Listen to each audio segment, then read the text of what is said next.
네, 안녕하세요. 증권통 투자 업데이터 시간입니다. 지난 금요일 시장 코스피와 코스닥 양시장 상승 마감에 성공했습니다. 특히 코스피 지수는 이틀 연속으로 상승하는 흐름이 나타나는데요. 여기서 거래량이 가장 많이 몰렸던 종목들 살펴보면서 오늘장 힌트도 얻어보시길 바라겠습니다. 거래량 탑5 종목들 공개해 주시죠. 삼성중공업, 삼부토건, LS네트워크스, 삼성전자와 포스코인터내셔널이 이름을 올렸습니다.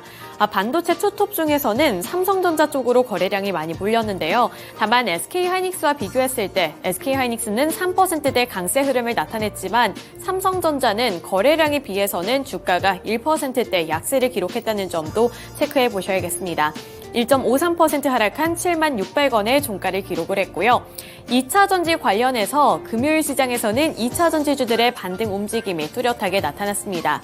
그 대표적인 종목들 중으로 LS네트워크스 그리고 포스코인터내셔널이 있는데요. 그중에서도 포스코인터내셔널이 20.12%로 20% 넘는 강세 흐름을 기록했습니다. 주가도 확인해 보시면 8만 원을 기록을 했는데요. 금요일 시장에선 포스코 그룹주들이 일제히 강한 흐름으로 거래를 마쳤습니다. 최근에 포스코 그룹주들 일제히 급락을 했는데 이렇게 저가 매수세 그리고 반발 매수세가 유입이 되면서 거래량도 함께 폭증을 했고요. 주가도 20%대로 강세를 기록했습니다. 증시가 2차전지주를 중심으로 롤러코스터 장세를 나타내면서 이렇게 급락했던 2차전지주들 쪽으로도 거래량이 폭증을 했고요. 또 전체 거래대금까지도 폭발적으로 증가를 했습니다. 최근 이틀간 급락했던 2차전지주들 쪽으로 거래량이 몰리면서 주가도 이렇게 회복하는 움직임이 나타났고요. 따라서 7월의 하루 평균 거래액은 27조 원을 넘어서면서 올해 들어서 최고치를 기록을 했습니다. 2차전지주를 중심으로 개인 투자자들의 이런 자금이 몰리게 되면서 거래대금 그리고 거래량도 함께 많이 집중이 됐다는 점도 체크를 해보시면 되겠고요. 마찬가지로 그동안 차익 매물이 빠져나가면서 급락을 했었던 LS네트워크스 쪽에서도 8.7%의 상승률이 기록이 됐습니다. 네, 특징주로 넘어가 보겠습니다. 삼성중공업 살펴볼 텐데요. 삼성중공업이 8.41% 상승한 8,890원의 종가를 기록했습니다. 금요일 시장에서는 이렇게 조선주들의 뚜렷한 움직임이 포착이 됐는데요. 조선주들이 전반적으로 강한 흐름을 기록을 했습니다. 여러 가지 모멘텀이 있었는데 우선 첫 번째로 호실적이 있었고요. 또 두 번째로는 신규 수주 기대감 속에 이러한 상승 흐름이 나타났다고 보시면 될 것 같은데요. 이 대형 수주 소식에 호실적 기대감까지 확산이 되면서 외국인 투자자들의 매수세도 집중이 됐습니다. 이 대형 수주 소식에 이어서 고부가 가치 선박 수주가 많아졌고 높은 선가에 수주한 물량들이 매출에 반영된 결과라고 보시면 될 텐데요. 증권가에서는 이 조선주들의 추가 상승 여력이 충분하다는 평가를 제시하고 있습니다. FN가이드에 따르면 이 삼성중공업의 경우에 매출의 컨센서스가 7조 9,981억 원이라고 제시를 했고요. 내년에는 9조 6,714억 원을 바라보고 있다고 전망을 제시하기도 했습니다. 영업이익도 1,893억 원을 전망하면서 앞으로의 전망 역시나 긍정적으로 평가를 했는데요. 여기에 삼성중공업은 외국인 투자자들의 매수세도 1,234억 원 집계가 됐습니다. NH투자증권에서는 삼성중공업에 대해 2분기 매출액은 1조 9,500억 원으로 전년 동기 대비 36.4% 증가했다고 밝혔고요. 영업이익도 589억 원으로 흑자 전환을 했다면서 건조량 확대와 선가 상승 속에 매출이 급증했다는 점이 긍정적이라고 평가를 했습니다. 또 3분기에도 건조량 및 수익성이 높아질 것으로 보인다면서 목표 주가를 26% 상향한다고 밝히기도 했는데요. 따라서 삼성중공업의 호실적 영향 그리고 앞으로의 긍정적인 전망과 함께 이 주가도 8%대 강세 흐름을 나타냈고요. 비슷한 맥락에서 조선주들이 일제히 강한 흐름을 나타냈다는 점도 금요일 시장의 특징으로 잡아볼 수가 있겠습니다. 네, 이어서 코스닥 시장으로 넘어가 보겠습니다. 코스닥 지수 금요일 시장에서 3%대 강세 흐름을 기록을 했습니다. 코스닥 시장에서도 거래량이 가장 많이 몰렸던 종목들 함께 확인해 볼 텐데요. 테라사이언스가 1위를 기록을 했는데 주가는 10% 넘게 하락했습니다. 10.74% 하락한 4,240원을 기록을 했는데요.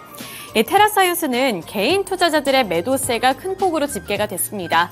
개인 투자자들의 매도 물량이 큰 폭으로 빠져나가면서 10%대 약세를 기록했는데요.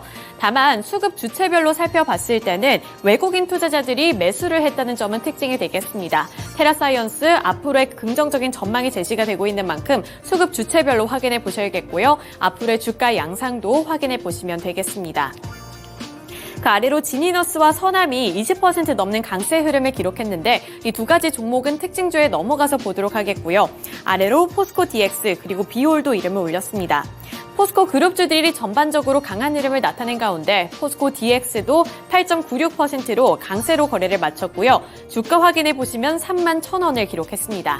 마지막으로 비올 같은 경우 금요일 시장에서 의료 AI 관련 종목들 전반적으로 상승불을 켜냈는데 지속적으로 이 AI 시장에서도 의료 AI를 향한 긍정적인 전망이 꾸준히 제시가 되고 있다는 점 확인해 보셔야겠습니다.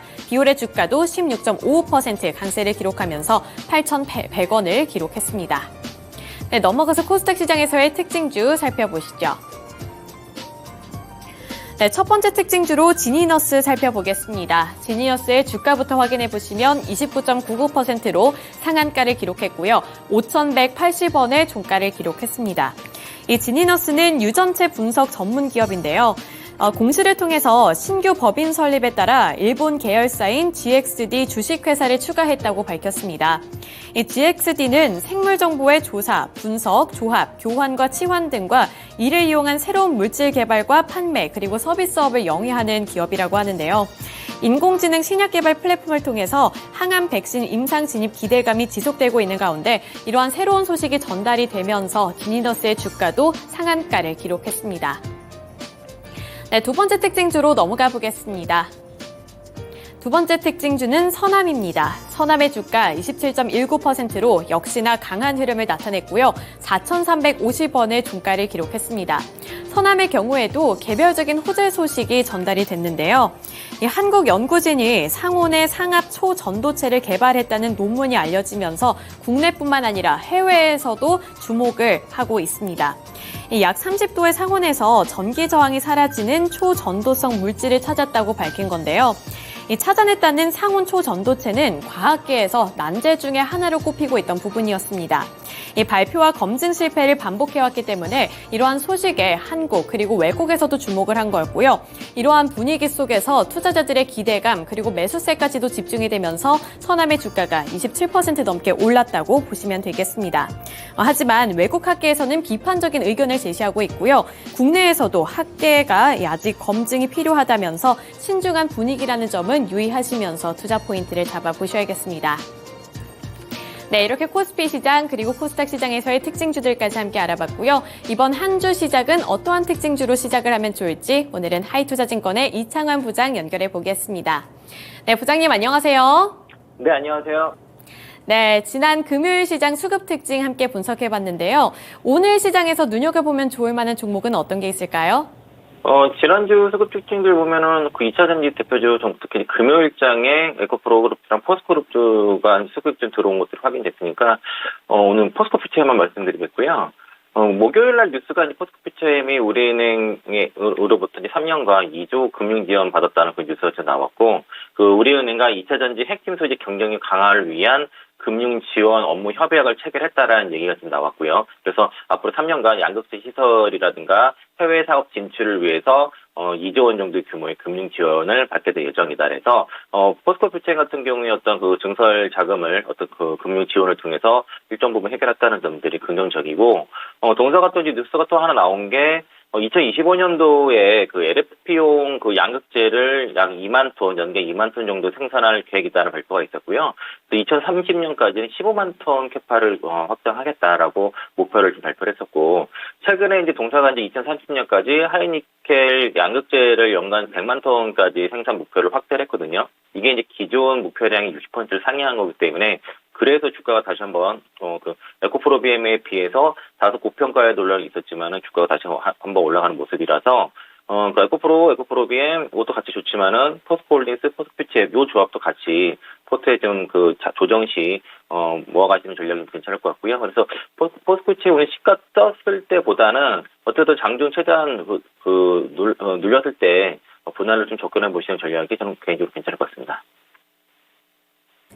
네, 하이투자증권 이창환 부장 연결을 통해서 전일장 수급 특징주로는 포스코 퓨처엠에 대한 이야기까지 들어봤습니다. 이 점 참고해 주시면 되겠고요. 하지만 이 포스코 퓨처엠과 에코프로 그룹주들, 그러니까 포스코 그룹주와 에코프로 그룹주들 잠시 뒤에 살펴보긴 할 텐데요. 시간의 거래에서는 약세로 거래를 마쳤다는 점은 먼저 짚어드리겠습니다.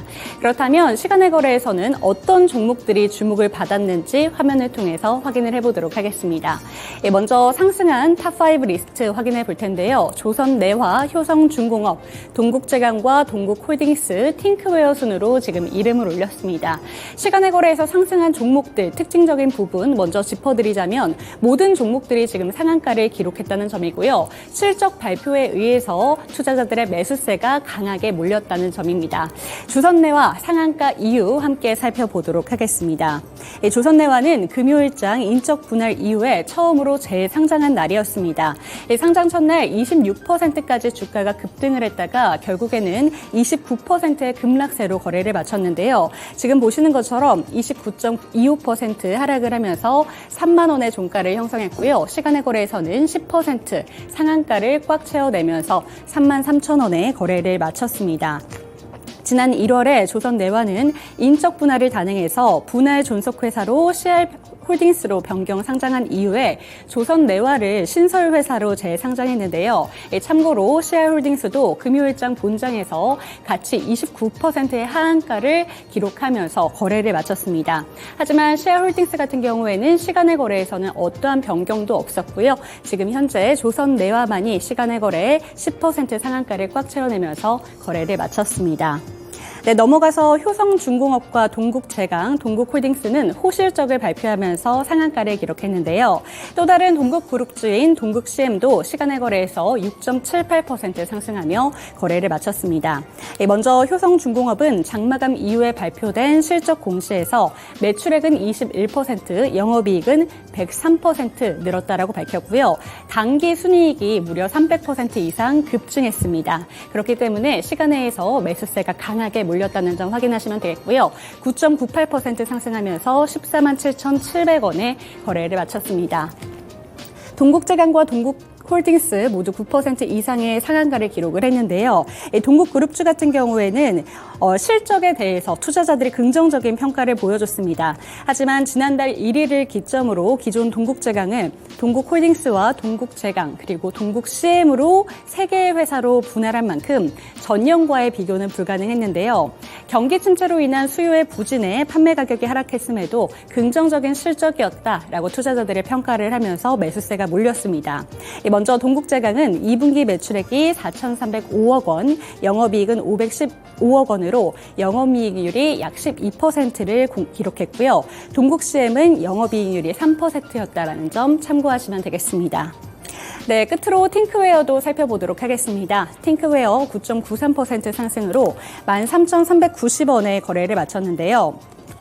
팅크웨어의 상한가 이유는 모 매체의 기사의 영향을 받았습니다. 이 보도에 따르면 현대차그룹의 글로벌 소프트웨어 센터인 포티투닷이 개발한 생성형 AI형 챗봇이 향후 현대차와 기아차에 투입하게 된다라는 내용이었는데요. 즉 소프트웨어 중심차의 핵심적인 역할을 포티투닷이 해낼 것이다 라는 평가를 받으면서 시간의 거래에서 상한가로 거래를 마쳤습니다. 네, 이번에는 시간의 거래에서 약세를 보인 종목들도 함께 체크해 보시죠.